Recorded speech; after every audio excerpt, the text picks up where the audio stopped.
Like last year or before. Tell you like this puts even more people out of it because they're just thinking about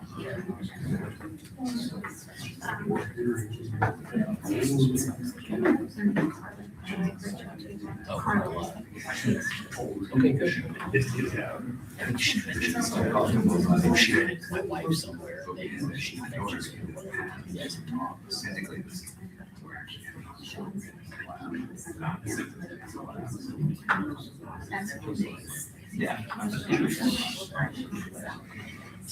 Yeah, or somebody writes, they don't have to like go and force anybody else.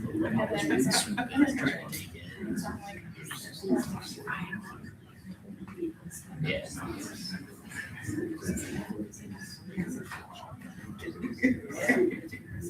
Yeah, they're all out of there. The one we always struggle with was like now years ago that was really cool. And even Ray, nobody wants to. And then we finally just talked Ray into doing it again. But that was there's just rarely been people interested in that.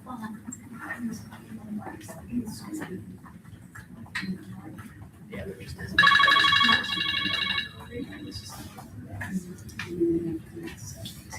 Dr. Estes, are you ready? I'm ready. All right. We'll call the meeting to order. At this time, we'll stand for the Pledge of Allegiance in a moment of silence. I pledge allegiance To the flag of the United States of America and to the republic for which it stands, one nation, under God, indivisible, with liberty and justice for all.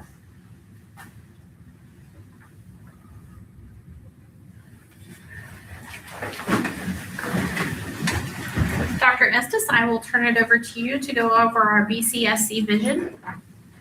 Sounds great. We have a packed house today, lots of exciting things and recognitions today. We're super excited about that. We'll start with the vision as we always do. Together with our community, BCSC is committed to providing an engaging and relevant learning environment based on a strong foundation of academic knowledge, transferable skills, and real-world experiences. Batesville Bulldogs embody confidence, empathy, and resiliency to ensure a 21st century success. So we will start with our consent agenda items. First on the docket is minutes of the last meeting. Does anyone have any questions on the minutes? No. No, Stephanie, I reviewed them. I'll make a motion that we approve the minutes as Thank you, presented. Jeremy. I'll second it. Thank you, Larry. All those in favor say aye. Aye. Motion carries. Thank you. Next on the agenda, payroll journals and register of claims. Any questions on those? Todd, was there anything additional today? Yeah, it's 19 pages, but the first 14 are payroll. Oh, okay. Got it. Sorry. You did have the amplified bill for the K through 6 bills on here, and that was 177,000. The rest of them are just smaller bills that came in later. Got it. Thank you. Any other questions? I'll make a motion to accept the bills as presented. Thank you, Larry. Second. Thank you, Jeremy. All those in favor say aye. All those opposed, same sign. Motion carries. Thank you so much. Next on the agenda, we have our personnel report. Very busy for the month of May, and much of that is, of course, getting us ready for the next school year so that we'll be set and ready to go on that first day. We'll go ahead with approval, and then we have a special announcement regarding the personnel report. So we have some guests here. Any questions? Katie, just curious, out of like some of the open positions, any of those of any like concern in terms of trying to fill, or we think between now and through the summer we'll be able to? Of course, it's an ever-evolving situation when it comes to hiring, but the positions we have open right now, we feel like we have plenty of time, so I think we're going to be in good shape. Good. I'll make a motion to approve the personnel report. Thank you, Jeremy. I'll second that. Thank you, Larry. All those in favor say aye. Aye. All those opposed, same sign. Motion carries. Wonderful. So part of what you just approved was the hiring of our new Batesville Primary School principal. And so she is here today, Kendra Moore, with her family. And so I just want to say that we did a very extensive search for our next principal. Had lots of excellent candidates apply, and Kendra rose to the top. Her strong experience in early childhood and early literacy, special education, just all children. She just has such a great background when it comes to taking care of our youngest students. And so she is here today. Kendra, would you like to say anything? I'm just honored to move into that role, and I am excited for the next steps for our youngest learners. So, thank you. Congratulations. Well, congratulations. Kendra, will you introduce your guests for us?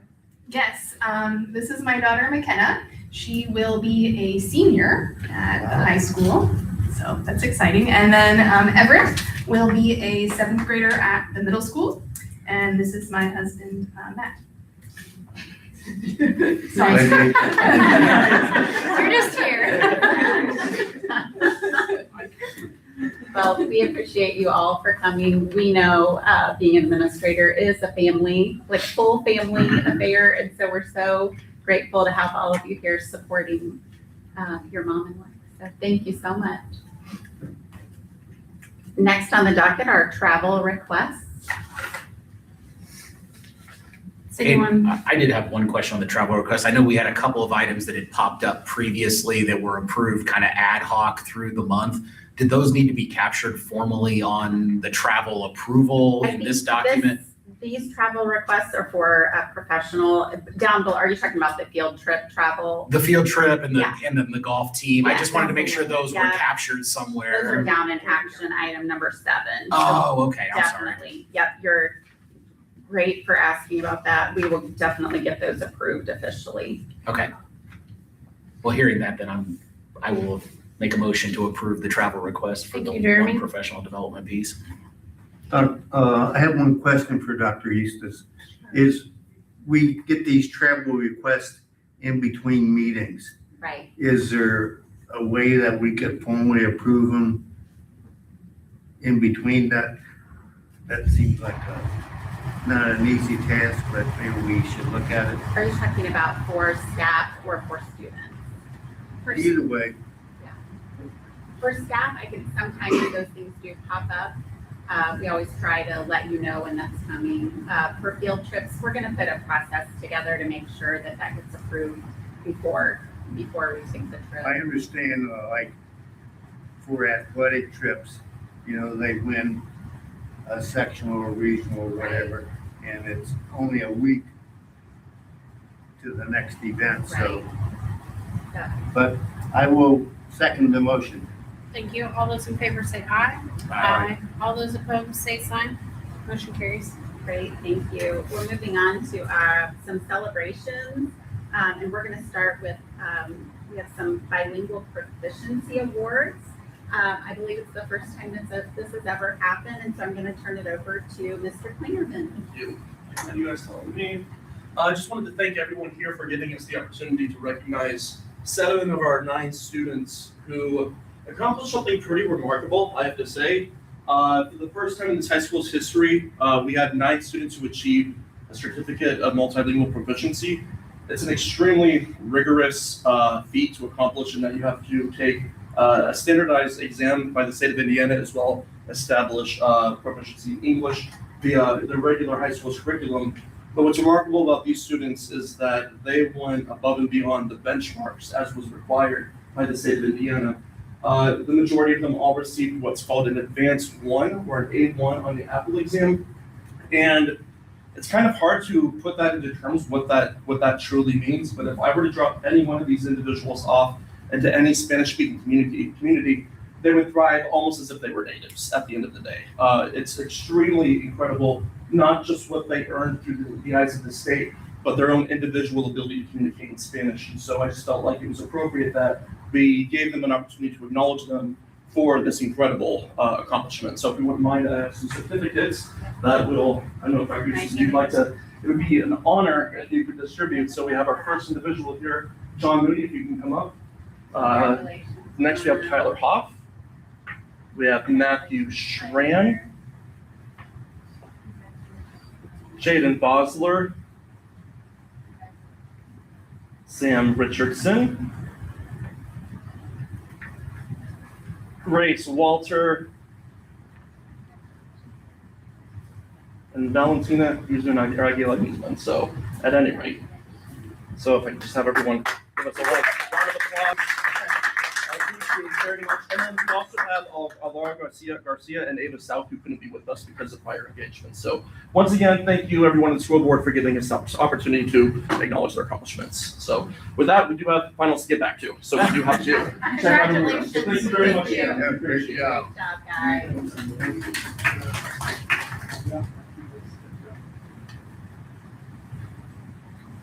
Amazing to see. Next on our agenda, we do have a presentation of a grant today, and so I'm going to turn it over to Ian Wilson.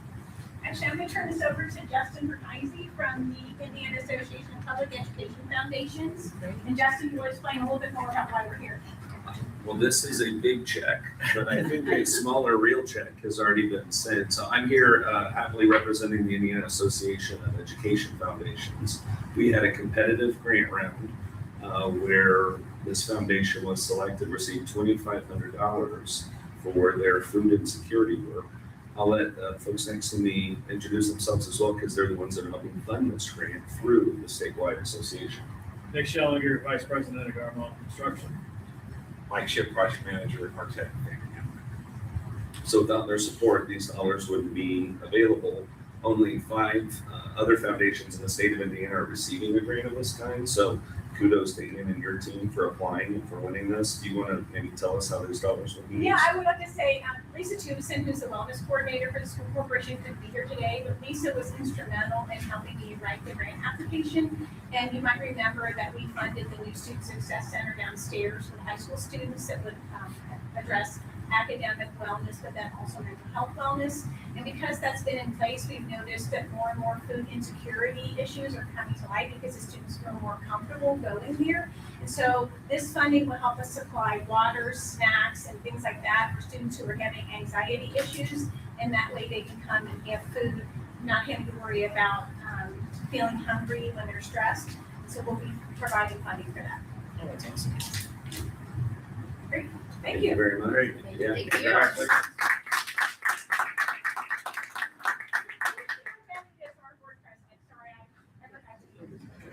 Dr. Eastis, did you update the Thank you. Yeah. I was so engaged in everyone. Yeah. Keep moving. Wonderful. At this time, next on our agenda, we have a report for our board. The board was asking, how is the dual language immersion program going? And so at this time, I'm going to turn over to Dr. Jackie Beavers. We're gonna present from up here so that we can see the entire audience. But thank you for the opportunity to share information about the dual language immersion program. And first of all, I would like to just recognize the instructors, the teachers of the dual language immersion program. This morning, or actually this afternoon, we have Wheelie Young here. She teaches the kindergarten. Sherry Mersch is grade 1. Yao Cheng Lin teaches our 2nd grade team. Nina Nee, who is here with us today, teaches 3rd grade. Sharon Chia teaches grades 4 and 5, and then 6 through 9 is Emily Du. So today, this is just kind of a snapshot. We wanted to give you a little bit of information over lots of topics about the program. So this is our agenda for today. First of all, the dual language immersion program began in the 2016-2017 school year. So we currently have cohorts in all of the buildings.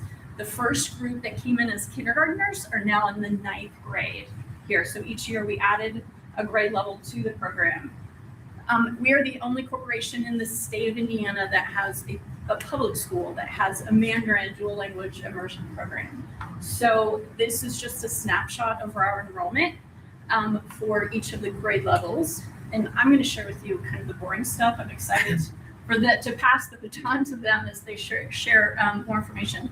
From the very beginning, these were the goals of the program. We wanted to develop high levels of proficiency in reading and writing, and both English and Mandarin. And in all grade levels, there are state assessments, local and state assessments that we have to continue to give to all of our students. We want to make sure we have high levels of proficiencies in all of those areas.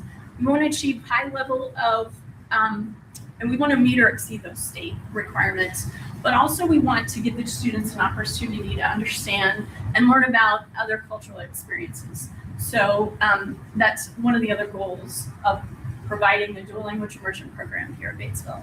So with that, I'm going to pass it to Wheelie. All right. Yes. Well, thanks. The research behind our DLI program, and there is so much going on with the research, and I wanted to share all of them, but I ended up with these 4 points. These are, I think, really important. The first one is their academic achievement. DLI students meet or exceed their peers in reading and math, which is approved, which was it's indicated in our data. We'll share the data in a little bit. Also, we start at the early age to teach them a second language. In this way, the kids can learn a second language in a more authentic way. Like I started learning English when I was in middle school, and that didn't turn out really easy for me. A lot of accents too going on. Bilingualism and biliteracy. This is a very, it's kind of like the main piece of why we have this program here. We want our children to be not only fluent in English, but also in Mandarin Chinese eventually. And research does tells us that the more language, the more literacy. Even with children who might be a little struggle at the beginning with English or Mandarin, eventually they will, they keep working on it, they will get enough literacy. And cognitive development, they develop more stronger problem-solving skills later on, and they have their working memory gets strengthened. And long-term and career readiness. This is our kind of tied to our final goal both already, that they have more opportunities when they move to college choices, and they have more choices when they move to the workforce. They have built more cross-cultural understanding and build an inclusive community. So that's the research. And this is the curriculum that we're using right now. It is really important that we have a really good curriculum. Reading and math, we use the same curriculums with our group level. For example, reading we use CKLA Amplified, and math is Envision that we use from K to 5. And then Mandarin literacy, we use Mandarin Matrix. It's a very helpful resource. Help our students. In 3rd grade, students also learn science and project the way and social studies. And for grades 4 to 9, we have Mandarin literacy with the Mandarin teacher. So just a little bit about the transition. Once the students leave Batesville Intermediate School from Batesville Middle School and Batesville High School, they continue foundations or Mandarin literacy. Through this year, the students were able to begin Chinese 1. Chinese 1, Chinese 2, and Chinese 3 are actually offered to the students for high school credit. So the students who are currently at Batesville High School as freshmen, they will have completed their 3 credits of Mandarin, their 3 foreign language credits as a freshman. So one advantage of being in the program, they've completed their 3 high school credits, so they have more opportunity for other electives in their schedule. Based on experience, based on the assessment, which I'll talk a little bit about later, we actually met with Mr. Strauss at the middle school. Emily Du, the Mandarin teacher, and I and Mr. Strauss met because Emily felt that the students needed 1 additional year of just building that Mandarin literacy before we begin Chinese 1. So for next school year, we will not start Mandarin or Chinese 1 until 8th grade, but the students will still have opportunity to take Chinese 1, Chinese 2, Chinese 3, and complete those requirements by the time they're a sophomore. So we are continually gathering information, experience, assessments, and we're making adjustments to the program to best meet the needs of the students as well as teachers. Yeah, and we have a couple spotlights from our BPS students. There's like really short videos. 吃个苹果，三个苹果，一个嘞。 So that was a kindergarten student, is that correct? Yes, that was, she's in my class and that was like before Christmas. So what she was saying is there are 4 apples, and we ate 3 apples, there's 1 left. You can hear the word left. So we do a lot of problem posing in our class. Like I give them a short number sentence, like 3 + 1 = 4. And then they tell me a story in Mandarin. And there's a lot of translanguaging happening because they don't have that language foundation yet to complete the whole story. So they speak Mandarin as much as they can, and then they put some English words here and there. So that's really cute. The second video was shared with us by Sherry Murr. She teaches first grade, and this is a STEM project that she did with her first grade students. 耶，很棒！恭喜恭喜，马上第1！耶！这是维拉的狗，这是你的狗，这是可琳的狗，这是我的狗。很棒！你们的狗在做什么？我们的狗走来走去。很棒！他们要撞一起了啊！你看。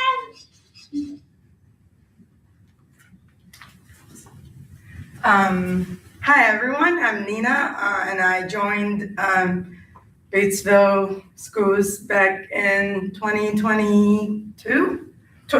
Yes, 4 years. So came with 10 years of DLI teaching. So I've been teaching dual language immersion for my whole life. So started with 4 years in China teaching Chinese kids in English. Different subject, and I'm doing the same thing just with my own language. So I'll talk about a little bit more about our curriculum. Mandarin Matrix is the main curriculum that we're using from K to 5. This is like a big leveled reading library along with interactive resources online. So students currently have access to the online piece. They can listen and answer understanding questions, practice vocabulary, writing, tracing, self-correction. So the bottom is kind of like their brief report, waiting for teacher approval. So we can also listen and look their motion in action and then change the score.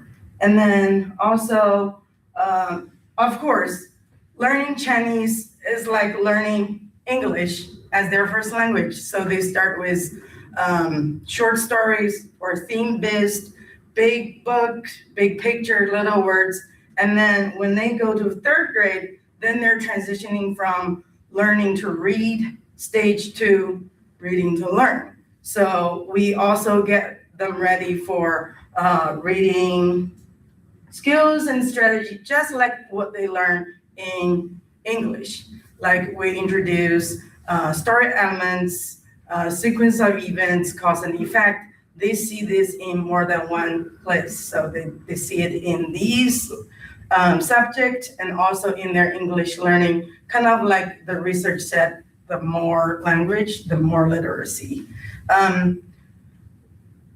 Fluency-wise, we kind of build their sentence structure really strong and then expanded in with building paragraphs, and then finally they can create their own full-blown passage. And then this is just some of the examples of what we use in classroom. And then vocabulary is the same. We try to make things interconnected so they don't only see this thing in Chinese or only see that in English. So we want them to make connections and feel confident in learning both languages. So moving on to 4th and 5th grade, the genre expand more like informational article, newspaper article, history, so they can use it in different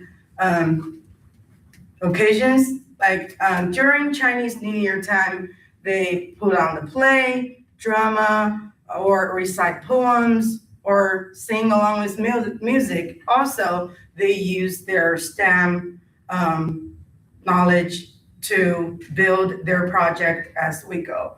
So good to see that happening. High school, we focus on more real life experience. So those materials are some that they're using, some are books, textbooks that we purchased, some are online. So they focus on like role playing in a work situation. How would you like introduce each other? Or if you're at a job interview, what would you include in your speaking? So it's more like real work experience. And also they do cooking when there's occasion. So it's beyond, I think it's beyond the classroom. So here's All right. the data. Data, I'm gonna give that to you so I don't anything else. So this is the things that makes me really excited about. So on the top of the slide, you can see that's our grade level data, beginning of the year, middle of the year, end of the year. And here, this is our DLI class data. This column shows us the beginning of the year. You can tell 25% of students were well below the benchmark. And then end of the year is 8%. Above benchmark, 29% at the beginning of the year. And at the end of the year, we have 46% of students were above the benchmark. So this data actually really supports what I've been reading about dual language education, like more language, more literacy, and the students actually, they exceed their grade level expectations. And the next slide says what first grade data looks like. Again, the same pattern, beginning of the year, end of the year, and see that data, 74% of students were well above. So that was very, very exciting. And the second grade, again, end of the year is very high. Okay, as I mentioned earlier, we continue to assess the program. And about 4 years ago, we adopted the APPLE assessment, and APPLE stands for the Assessment of Performance toward Proficiency in Languages. And it actually follows the ACTFL, which stands for the American Council of Teaching of Foreign Languages. So this is actually a national test, and Judd alluded to the presentations that he did earlier. They actually use the APPLE assessment for the Spanish proficiency. So it's a nationally standardized test. So we have assessed various grade levels over the years, and based on the assessment results, that's how we make decisions about what the kindergarten classroom might look like, or decisions about transition of when do we start Chinese 1. This year, we have adopted only assessing students in grade 3, 5, and 8. When we first started the assessment, we assessed all students in grades 3 through whichever was the highest of the grade levels.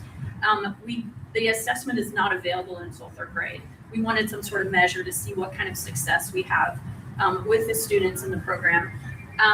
This year, we opted to assess only grades 3, 5, and 8. They take the assessment in February. Results have been shared with the teachers, so they can see students who may need a little bit of work. Grades 5 and 8 assess in 4 areas, and it's 4 common areas for any language that is assessed. It's interpersonal listening, speaking, reading, writing, and listening. So the teachers can see the areas of strength or weakness with their students, so they can make adjustments with their curriculum.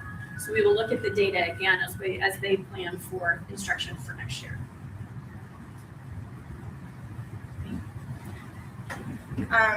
One of the goals is for this program is offer kids different culture experience.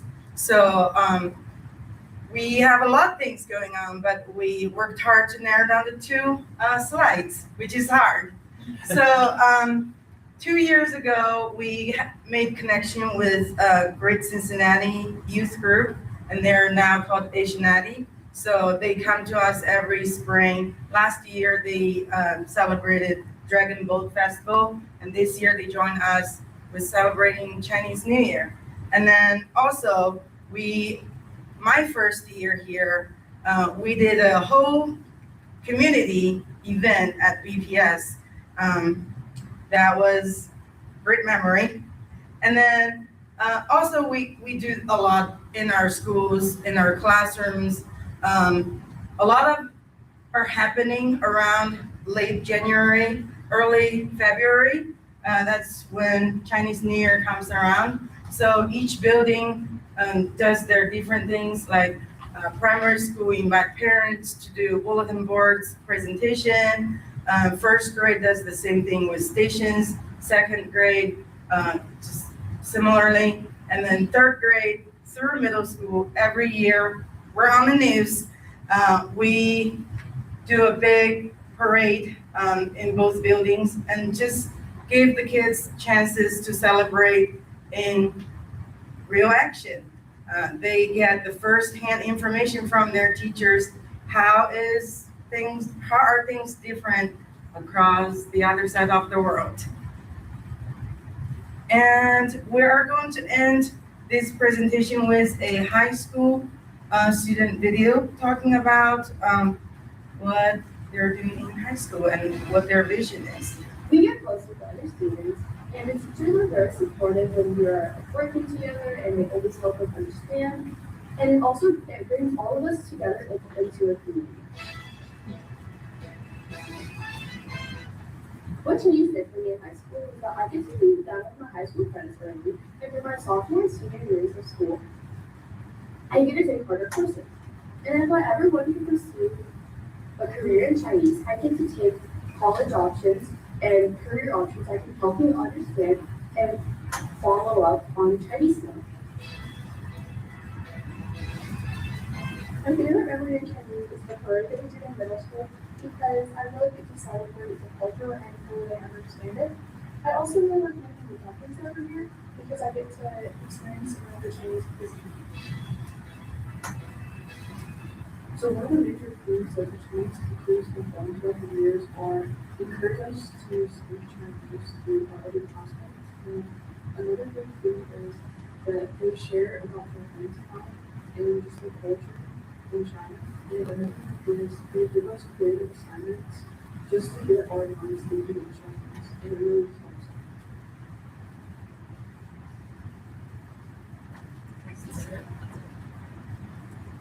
Great.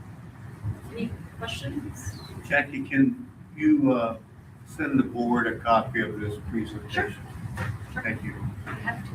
So Jackie, is that right then, that like, so next year would be like, that first group of students would essentially be exiting Well, the program? No, actually, we, beyond for the current freshmen, we did offer Chinese 4. Oh, okay. It's just that there were no students interested in taking it. So we did expand. We had a conversation. We met with Eric That if Burke they wanted to at keep the high going, school. okay. Yes.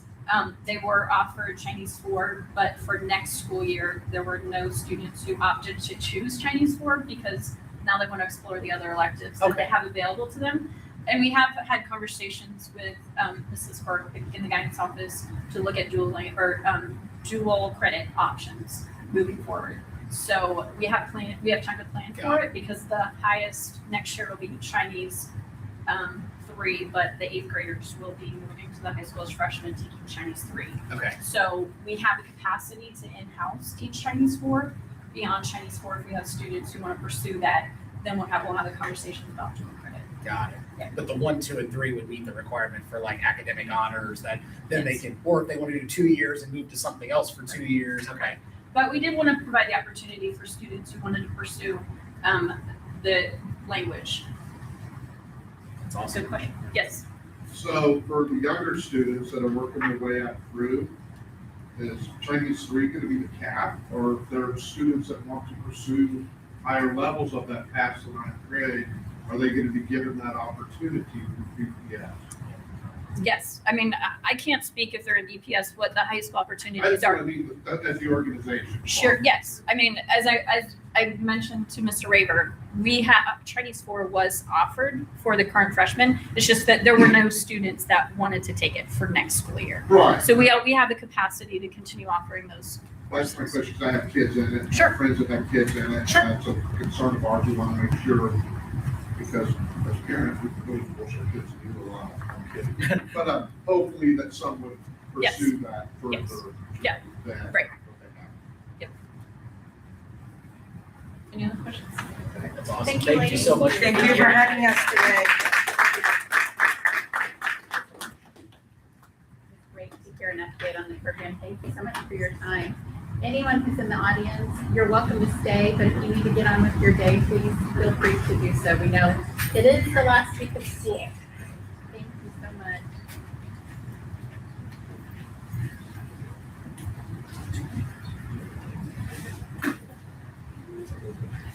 You know how to empty the house. Oh, okay. Yeah, business. Thank you so much. Yeah. Yeah, right.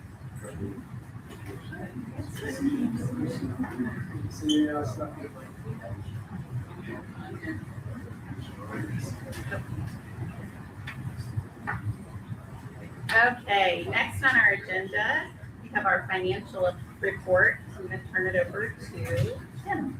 Don't take it personal, Tim. Yeah. Yeah, this may not be quite as exciting as the last presentation, but it's important Very, nonetheless. helps us be able to do all of that wonderful programming. Yes, we'll go through this relatively quickly. This was included in the board packet as well. So going through the four tax-supported funds, you can see that our education fund started with a beginning balance for the month of April of around $1.8 million, with both revenue and expenses of around $1.5 million. We actually spent almost $28,000 more than we received. So that balance dropped to $1,765,501 at the end of the month. That represents 9.6% of the full year appropriation. So comfortably above the 8% threshold that the board has set over the years. That balance typically going into the next few months will begin to climb a little bit over the summertime, especially with our payroll for some of our hourly 9-month employees that don't get paid all through the summer. So teachers get paid through the summer. There's pretty smooth cash flow for paying out teachers, but we have a lighter payroll through the summer, so that balance should climb a little bit. The debt service fund, you can see we had about $20,000 roughly of revenue, no expenses there. Our big first half debt payments will be coming up, so that balance is a little over $850,000.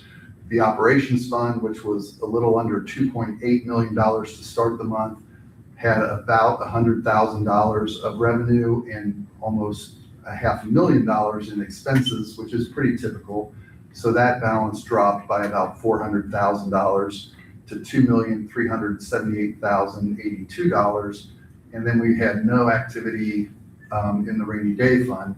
So our overall cash balance at the end of April was $5,009,229 across those four funds. That's about $10,000 less than we were at the end of April last year.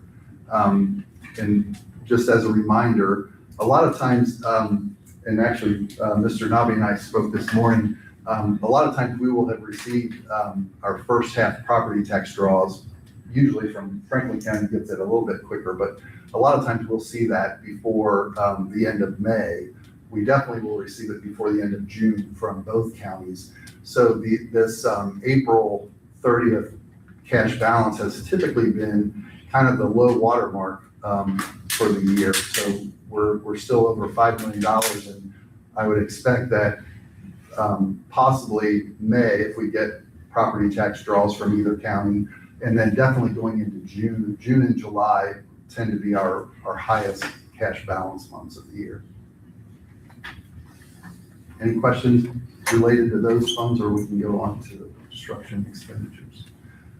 You can see on the screen, out of our 2025 first mortgage bonds, during the month of April, we paid out about $48,000 for some projects.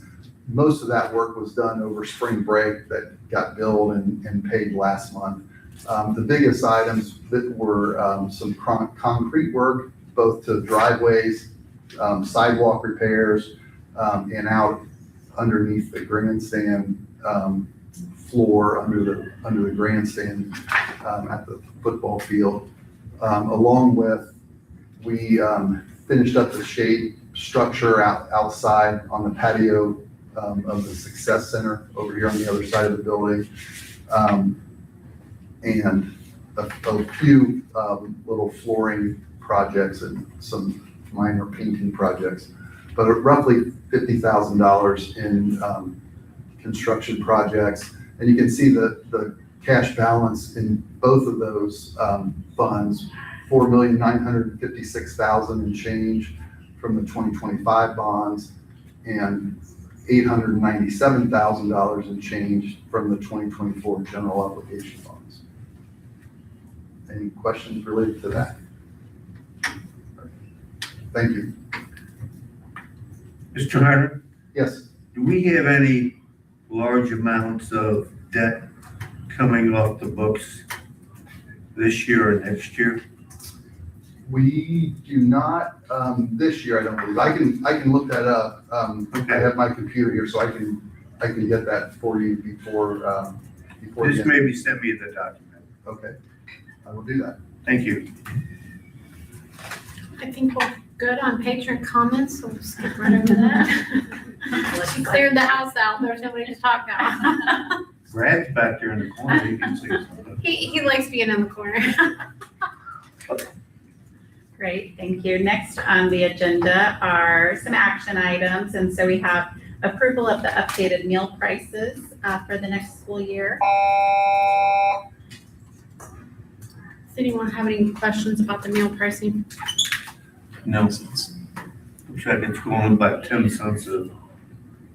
Can I seek an approval? Motion? I'll make the motion to approve Thank you, Larry. meal prices. I'll second. Thank you, Jeremy. All those in favor say aye. Aye. All those opposed, same side. Motion carries. Great, thank you. And then the next item, we have the approval of food service vendors for the 26-27 school year. Any questions? Tim, are these kind of the standard ones we've used in the past? So yes, this cooperative, the K-12 Leading Indiana Cooperative, puts out the bids for the various dairy, breads. There are like 7 or 8 different bid categories there that they administer all of the bidding work to be compliant with the state of Indiana and the federal school lunch program. So we benefit considerably from this group. Mrs. Berna Meyer, who is our food service director, gets a lot of resources from this cooperative, but it's the same cooperative we've been with for at least 5 or 6 years. And some of the vendors that on the bid list may change from year to year, but usually it's a multi-year bid. So some of the different lines might be in their 2nd or 3rd year of the bid. Can I seek a motion to approve the food service vendors? I'll make a motion to approve the food service. Thank you, Jeremy. I'll second it. Thank you, Larry. All those in favor say aye. Aye. All those opposed, same sign. Motion carries. Wonderful, thank you. We'll move on to the overnight field trip request. And the board was well aware that our boys golf team qualified for this tourney and gave approval. And so today we're just asking for official approval for that May 1 and 2 trip that the boys took. I'll make the motion to approve the overnight golf trip. Thank you, Larry. Second. Thank you, Jeremy. All those in favor say aye. Aye. All those opposed, same sign. Motion carries. Thank you much. In my board update last week, I did mention that we had this FFA trip that happened May 1st and 2nd. And so obviously that has already taken place, but we're asking for your official approval today. This too was one of those situations where the members qualified. So it was after the last board meeting. And so that's why we're asking for the approval today. Can I seek a motion to approve? Yes, I'll make that motion to approve the FFA overnight field trip. Thank you, Larry. Do I have a second? I'll second. Thank you, Jeremy. All those in favor say aye. Aye. All those opposed, same sign. Motion carries. Thank you. Finally, we have an upcoming trip. The boys basketball team is asking to go to Indiana Wesleyan University on June 12th through the 14th. Does anyone have any questions about that? No, I think, I mean, obviously we'll do the due diligence ahead of time with chaperones and number of people and all that. So yeah, I mean, as long as we're following that standard process, I'll make a motion to approve. Thank you, Jeremy. I'll second that motion. Thank you, Larry. All those in favor say aye. Aye. All those opposed, same sign. Motion carries. Thank you. On my superintendent report for today, in your backup materials, you have a copy of the proposed 27-28 school calendar. And just of note, I want to say some things. We're just doing a first look today. We won't vote until the June board meeting. This calendar contains 2 less PD days, which causes us to be able to have 2 additional student days.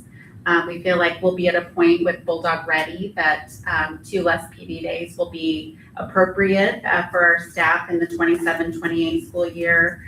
You might notice that Good Friday is an off day rather than a makeup day on this calendar.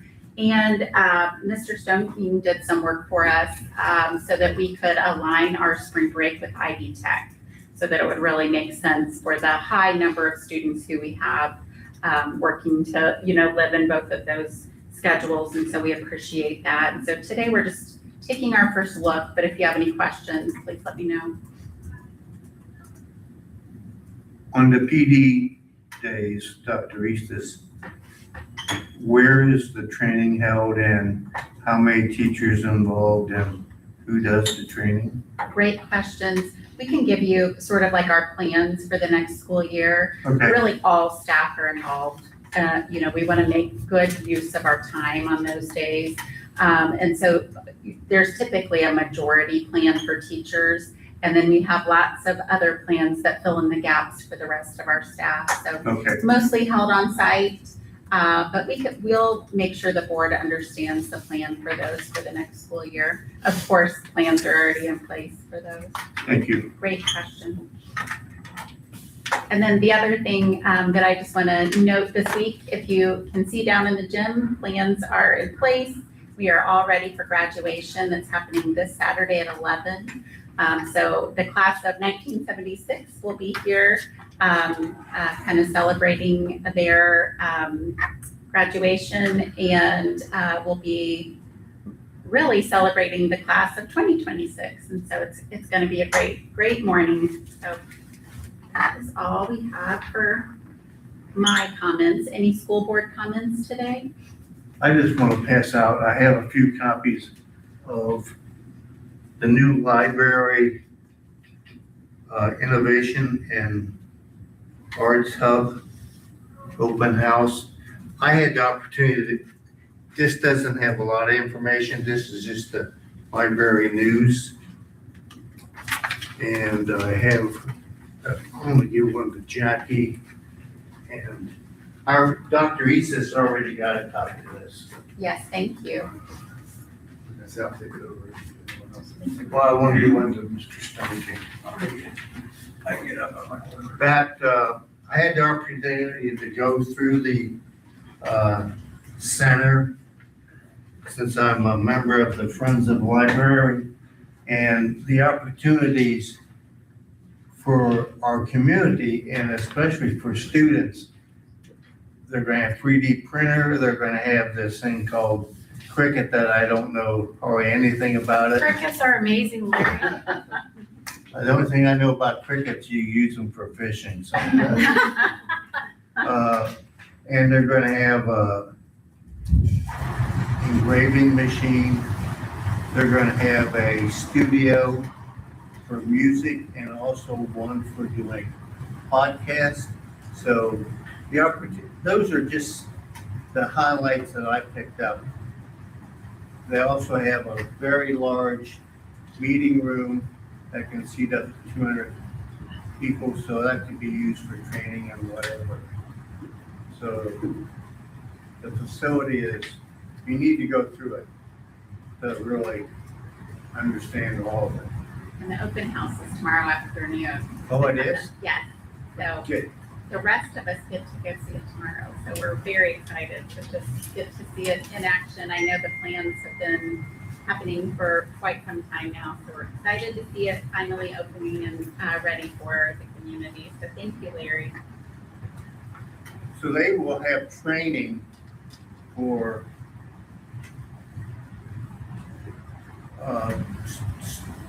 ages 12 can be trained, but they have to be with a 18-year-old to do the various crafts or whatever. And if you're 15 years and older, once you have to go through the certification, and then you can do the whatever you choose to. Great. So I'm excited about it.